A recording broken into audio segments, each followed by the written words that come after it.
a big fissure in the coffee elite specifically.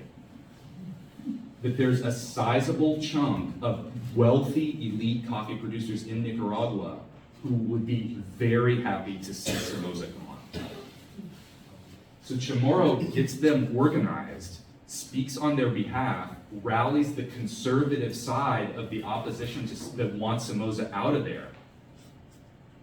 And in 1978, he's assassinated by Somoza. He's driving his car on a highway, and a death squad effectively pulls up next to him with a shotgun, and they shoot him while he's driving his car. That assassination is what in many ways really kicks off the real Nicaraguan revolution.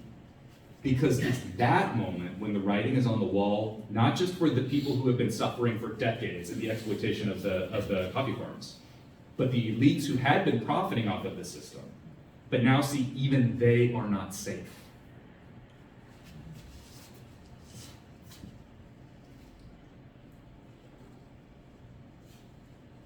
So that assassination is 1978. The Nicaraguan Revolution is in the summer of 79.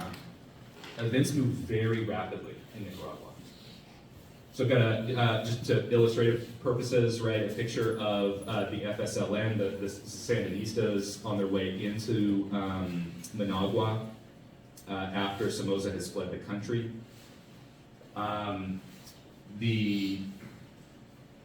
The regime that immediately follows is a revolutionary junta that brings together not just the leaders of the Sandinistas, but different representatives, including representatives of like elite sectors of Nicaraguan society. But Ortega doesn't play particularly nicely, and that junta falls apart within about 6 months. Once it falls apart, it's left to Ortega to run the country. Now, Ortega and his revolutionaries, and the Sandinistas in general, while they subscribed to a left-wing ideology, they were not leading a straight-up Marxist or communist revolutionary movement. They described their effort as predominantly nationalist, right? Save the country from the Somozas. And I don't know if maybe some of you remember this. After the revolution, Daniel Ortega came to the United States. He came to the White House, right? He met with Jimmy Carter. But things go south. Things go south, and they go south quickly. So the 1980s in Nicaragua then become embroiled in this attempt to transition to a revolutionary government. But the Contras show up with US support. Right? So when we say Contras, of course, we mean now right-wing reactionary guerrillas now trying to overthrow a left-wing revolutionary government.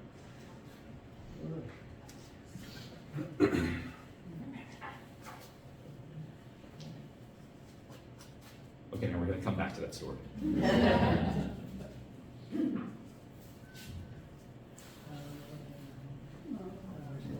Meanwhile, in the 1970s, in El Salvador, things are getting worse and worse. So remember when we left off in El Salvador, the situation was that the military was running politics. The coffee economy was essentially the running the economy.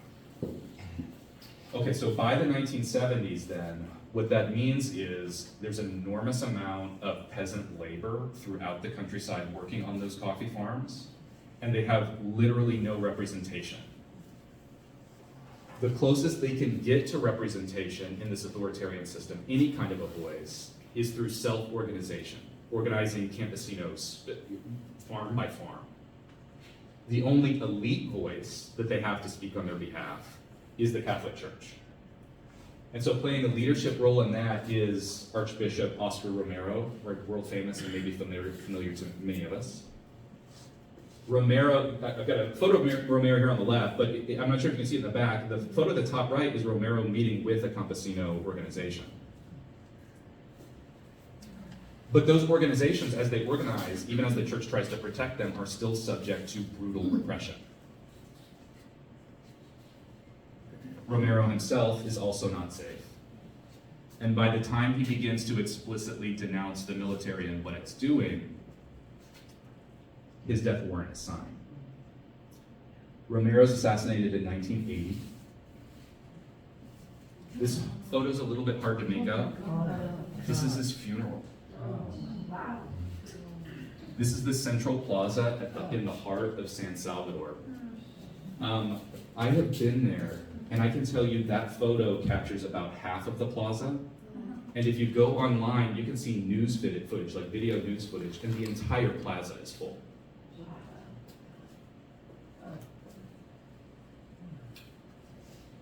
But what happens next is this.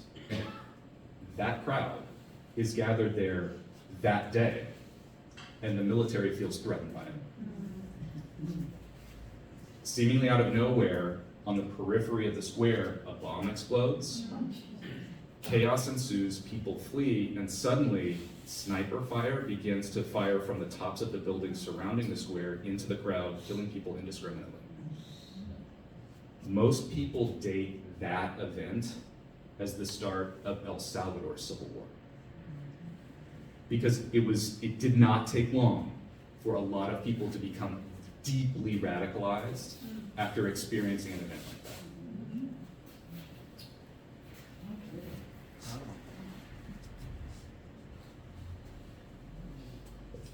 So we'll stick with El Salvador into the 80s and 90s. Enter this character on the far left. His name is Roberto de Buison. Roberto de Buison was described by a United States diplomat as a pathological killer. De Buison was, during the late 1970s, organizing death squads. And the idea was he would organize death squads, cheer on others as they organized their own death squads, and then he would publicly release names of who he said were subversives. And he would release names on a weekly basis, and those names would be released, and then the next week those people would be dead. De Buison gets in trouble for this, goes into hiding, but then reemerges about 3 years later, reinventing himself. And he founds a political party called Arena. And his idea is he's going to make his own image more respectable. And he's going to start urging El Salvador to hold elections in which Arena can compete and then come to run the state. He's after power, right? This is his path to power. Okay. So De Buison knows where the power is. He goes to the coffee elite to get their backing and their support for his political party and his candidates. But when he gets there, he finds something really surprising. The coffee elite by the 80s and 90s has splintered into two different factions. There are the people who make their money growing coffee, and then there are the people who make their money processing that coffee and exporting it. They do not have the same political perspective. Both are deeply conservative, but landowners are much more amenable to the politics of death squads. They see the Civil War as a life and death struggle for their land and their livelihood, whatever, right? I'm not justifying or apologizing for it, but like to them, it's a life or death struggle. To the coffee exporters and processors, they have way more interaction with their outside world, right? Their political calculations are driven just as much by like their ability to make money through trade, through interaction with people in the United States, and so on. So they're still very conservative, but to those exporters, a transition to something a little bit more democratic seems pretty reasonable. Seems like it could actually be good for business. So at first, De Buison recruits as supporters for his party people like Orlando de Sola. Orlando de Sola was a coffee grower, so he's from the arch-conservative side of this divide. He has a farm on the mountains overlooking San Salvador. And without shame, without embarrassment, during this time, de Sola was calling for another La Matanza, another slaughter. But what Dubuisson figures out is that if he really wants a successful political party, that's probably not going to fly. So he starts to look for other coffee elites he can recruit into this new political party, and he finds Alfredo Cristiani. Alfredo Cristiani is from the coffee elite of the elite in El Salvador. Extremely wealthy, and all that money is for coffee. But he is predominantly a coffee processor and exporter. Cristiani, I'm not going to turn him into a hero because he is not. But he is a voice interested in how do we get from civil war to democracy. And now, almost unwittingly, Dubuisson has brought him into the fold of Arena, and he's going to run as a presidential candidate. Okay.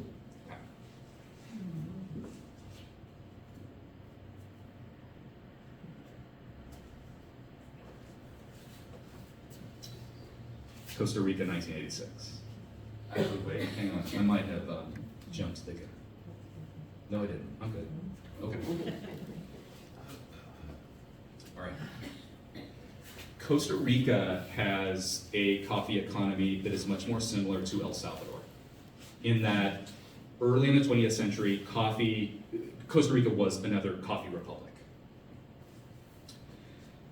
In 1948, however, Costa Rica goes through this very unusual experience where a former president who had been celebrated while in office and had gotten to power by courting the support of the coffee elite in Costa Rica, had once in power effectively betrayed the coffee elite, started to tax them more heavily and build Costa Rica's now celebrated welfare state.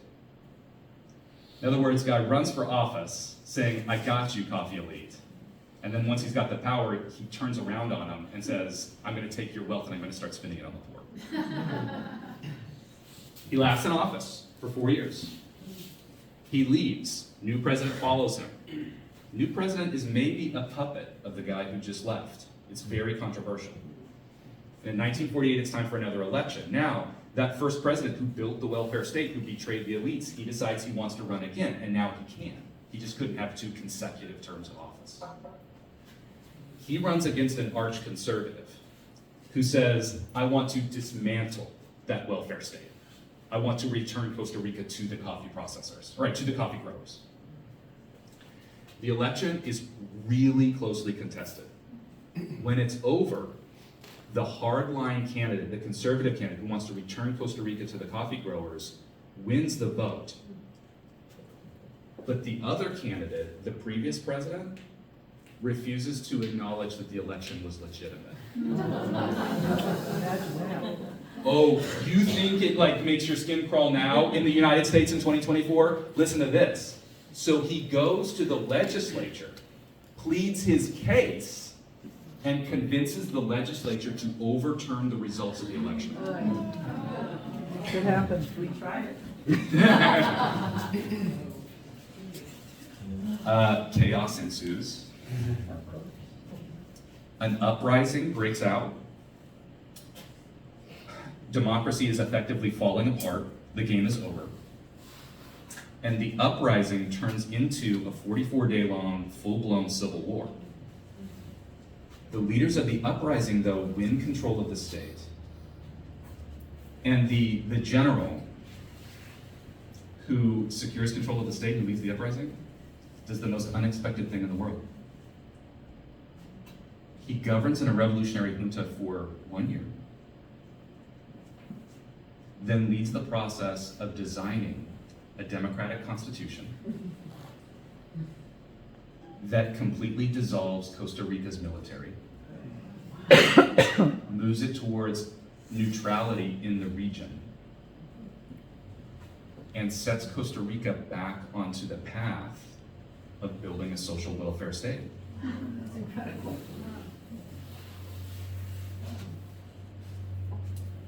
But what's key to this story is that he pulls that off because he can convince the coffee elite that's the right move for business.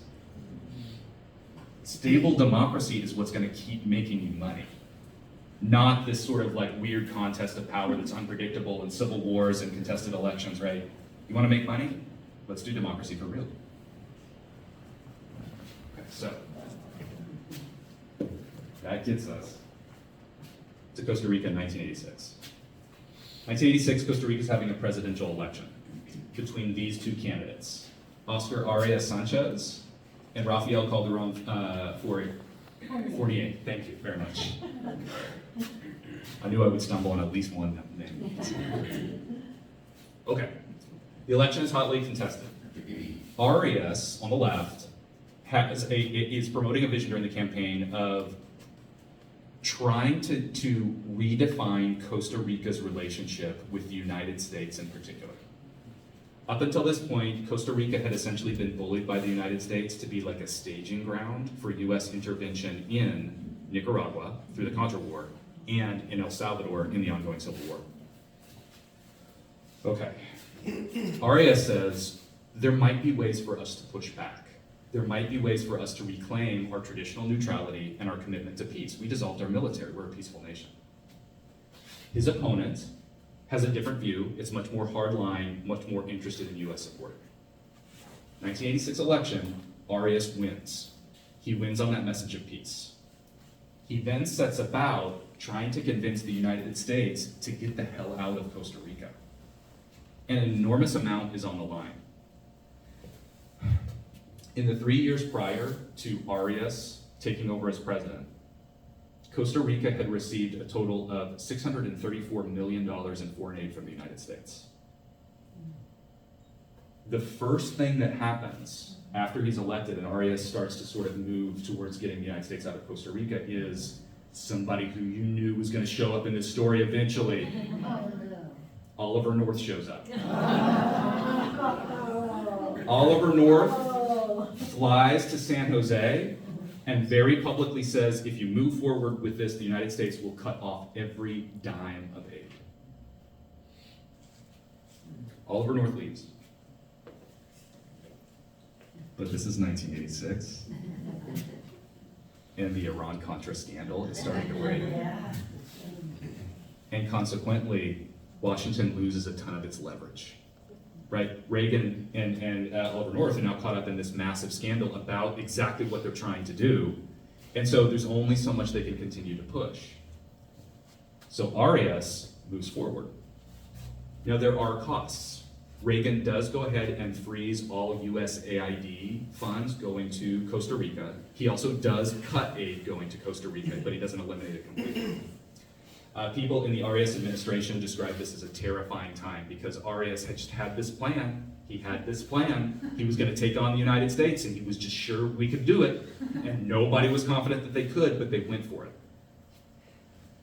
So Arias succeeds. He gets the U.S. military presence out of Costa Rica, but he's not done.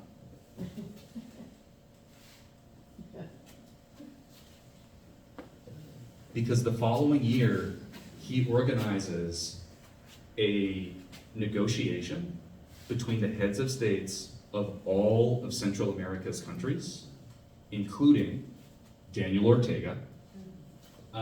Picture's a little hard to see. Here's Daniel Ortega at the negotiation table here. Here's Oscar Arias here. Is that the beginning of the OAS? OAS is going to predate this, but it's exactly the same idea. And the OAS is going to essentially help facilitate this organization. But what's different is that even in the OAS, the United States plays a role. And this negotiation is organized and completed by Central Americans for Central Americans. What Arias gets the heads of state to sit down and agree to is a commitment in 1987 to stop using war as a means of achieving political objectives. In other words, it's rhetorical, right? It's rhetorical. Nothing about this is binding. But he gets this negotiation to actually get to a point where somebody like Daniel Ortega is willing to say, if the Contras go away, we'll have free and fair elections, right? He also, Arias has the foresight to say, you know what, the United States doesn't officially recognize the government of the Sandinistas as legitimate, but I'm gonna sit down at the table with them as equals, because they hold the power, they're the people to negotiate with.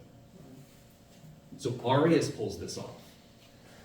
He gets commitments from all these nations to begin a transition towards peace. Now, it's not a steady road. It's not that the story is completely over, right? But within 3 years, things start to change dramatically across the region.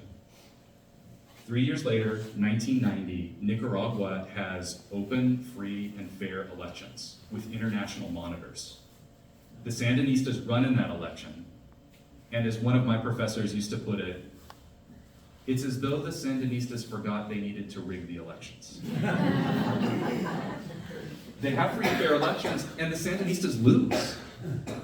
They lose, and the winner of that election is Violeta Chamorro, the widow of the guy who was assassinated in 1978.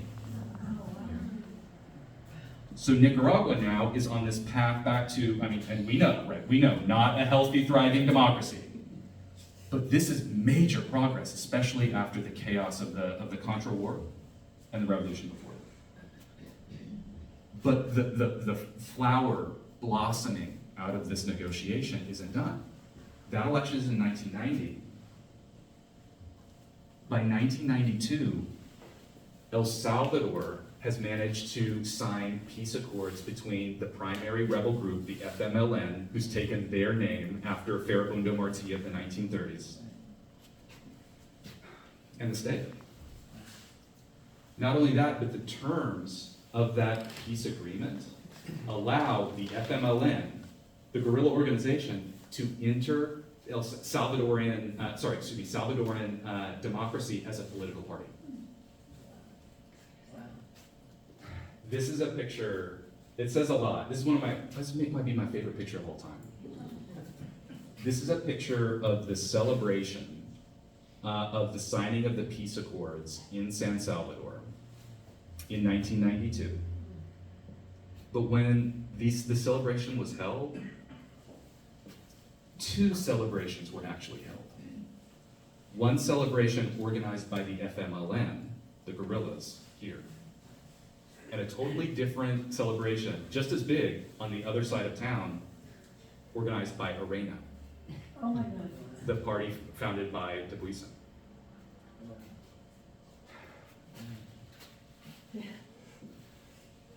But that church in the background, that's the church where Romero's funeral was held. This celebration is taking place literally on the same ground where the Civil War began. It suddenly occurs to me I didn't tell you a key part of the story. Oscar Arias, one of the wealthiest coffee families in all of Costa Rica, through his maternal grandmother. Oscar Arias, part of the coffee elite. Relative peace and relative political stability in Central America, brought to you in part by Oscar Arias. All right. So I'll wrap there. I probably talked your, I did talk your ears off.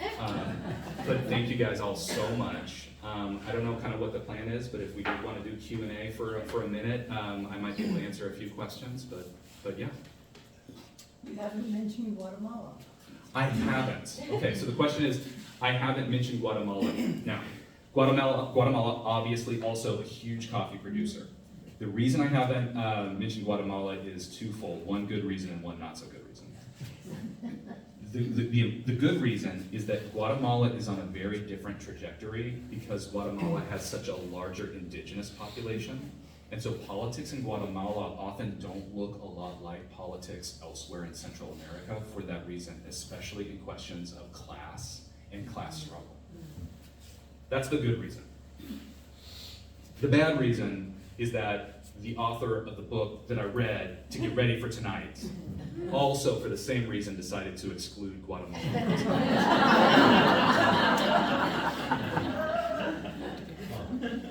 But the reasoning remains, I think, somewhat valid. We were in Costa Rica in 2007 and crossed over a bridge which has appeared online as one of the most dangerous bridges in the world. nothing like that, it's just straight ahead.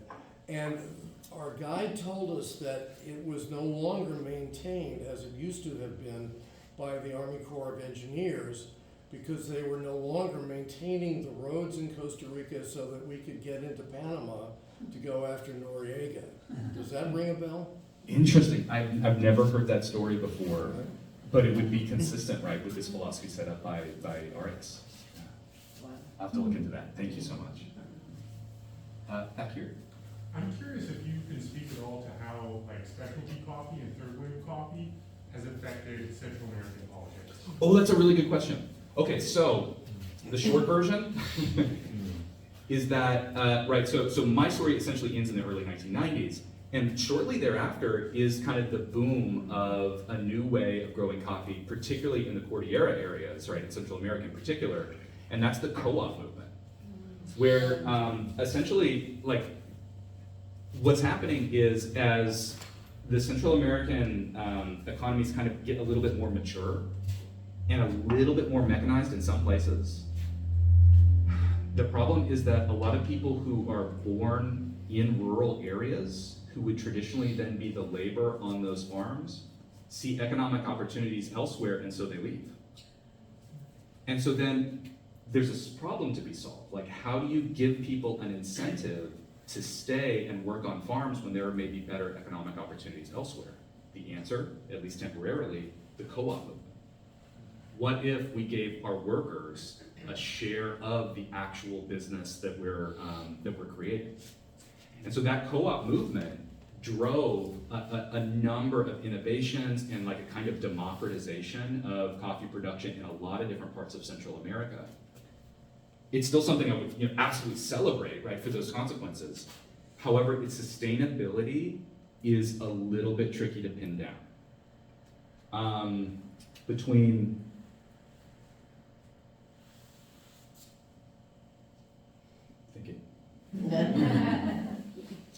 Between 1997 and 2013, coffee production in Nicaragua tripled. But it tripled because there was unexploited land that farms could expand into. During the same years in El Salvador and Costa Rica, coffee production diminished by 50%. Meaning it was trickier and trickier for those operations that had traditionally been working to sustain themselves in that new kind of co-op environment. Now, it should be noted too, right, that like as we think about the future of coffee in the present, right, like the big question now is of course climate change. And nobody knows exactly how climate change is ultimately going to affect the ability of Central America to continue to grow coffee in large measures. One possibility is that you start trying to grow at higher elevations, which makes for a lot more difficult labor. Another is that Robusta is much hardier and can grow in more challenging climates. And so it may be that Central America and the rest of the Cordillera becomes much more of a Robusta exclusive producing zone. And then we leave Arabica to Brazil, but then we're gonna have leaves and twigs.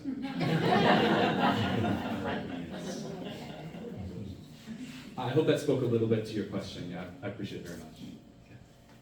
At the same time, we're very fortunate in all over California to get really exceptional specialty coffee. Sometimes, I go to grocery outlet, I get a single origin coffee from Colombia, or I go to Red Bay Coffee in San Francisco, I get an exceptional Brazilian coffee. How is that business sustainable? And maybe explain a little bit about the difference between fair trade and direct trade. Ooh, okay, now you're getting me. Okay. The question is a good one, and in normal circumstances, I might try to BS you a little bit and pretend I know the answer. I don't feel right doing that right now. So I'm not going to. Your question is a good one, but when I was intensively preparing for tonight, I was focused more on earlier periods of history, and so I won't be able to. Isn't direct trade where there's no it just comes directly from the coffee growers? Mm-hmm. Yeah, so in fair trade, it's not the same thing. Right. And that's about as far as I can get to. my understanding is that fair trade might involve a collective of growers and processors who get a fair price because they are grouping Organized. their product together, organizing it. Thank you. Thank you. Coffee is in some ways kind of not a commodity good, it's kind of specialty, and in some ways a necessary. So if all of the income in those countries is based on exports to Western countries, then if there's an economic crash here, would we be looking at like immediate crashes there? And if so, do they have like a welfare system set up to take care of the people? That's a really good question. And okay, so the a partial answer to that question would be that there is a fair amount. Okay, now I'm gonna really get tongue-tied here. In general, overall, like the coffee market has a lot of elasticity, even during downtimes. But that coffee with elasticity is the coffee that's coming out of Brazil. Those specialty, higher quality coffees are the ones coming out of Central America, and you're right to point out that in an economic downturn, those would be the ones likely to see a decrease in demand. Now, as for like, are the welfare states set up to deal with that kind of a rapid downturn? The answer is in Costa Rica, sort of, pretty well, but in Nicaragua and El Salvador, absolutely not. Absolutely not. Great insight, good question. So, do you know what the relative percentage of coffee contributes to the GDPs of these countries now versus earlier? Not off the top of my head. What I can tell you is this. I can say a little bit about this. So in El Salvador and Costa Rica, while their number one export earner used to be coffee, today in both countries it's textiles. And what's interesting is that as you read the history of coffee in those two countries, there is this progression of coffee growers who do all that vertical integration stuff, kind of hit like as much as they can earn from it, and so they start to look for ways to diversify. And one of the primary ways those who chose to diversify was to move into cotton. So they become cotton producing countries. That cotton then is what helps create a springboard for then the textile industry that now floats a lot of their economy. Now that said, okay, there's one other wrinkle, and it's that in Costa Rica, not in terms of like overall percentages, but like the highest earning export is biomedical supplies. Meaning that Costa Rica, right, like the successes really pile up, right? It's what we often call like a virtuous circle as opposed to a vicious one, in that these little bits, right? Sorry, I know you're familiar with that phrase, but I mean, we use that in political science. Right? But those little things, those little glimmers of hope that sort of sprung from the RAS era built on themselves and built on themselves and built on themselves, and good God, Costa Rica is better off for having the United States out of it. You described a lot of elections. I was curious, who got to vote in them? Oh, that's a great question. Suffrage is for the most part universal in those countries by the second half of the 20th century. Sorry, I'm not doing a good job with my microphone. Suffrage is for the most part universal in all of those countries during the second half of the 20th century, but prior to roughly 1950, it was very, very commonplace that the voting public was only men. Costa Rica doesn't extend suffrage to women until 1948, when that new constitution I discussed was actually written. So it depends on the era, but it's an era of profound transition. But was there voter control by the interested, perhaps not democratic, less democratic groups? Oh yeah, totally, right? So lots of voter intimidation, lots of fear in terms of, will showing up to the poll, just casting a vote, put me at risk, yeah, get me killed. And then a particular problem endemic to all of Latin American democracies is a problem called clientelism, which is kind of this phenomenon of vote trading, where you get what you're gonna get from a political party the day of the election, not after they get elected. So you trade your vote on the day of the election for whatever they've shown up to give you that day.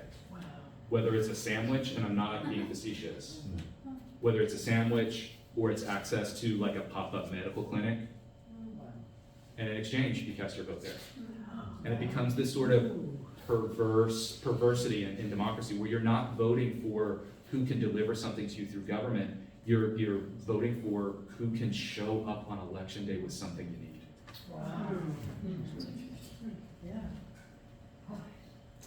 Yeah, you just kind of spoke to it a little bit. First off, thank you so much. This was really interesting and loved all the stories.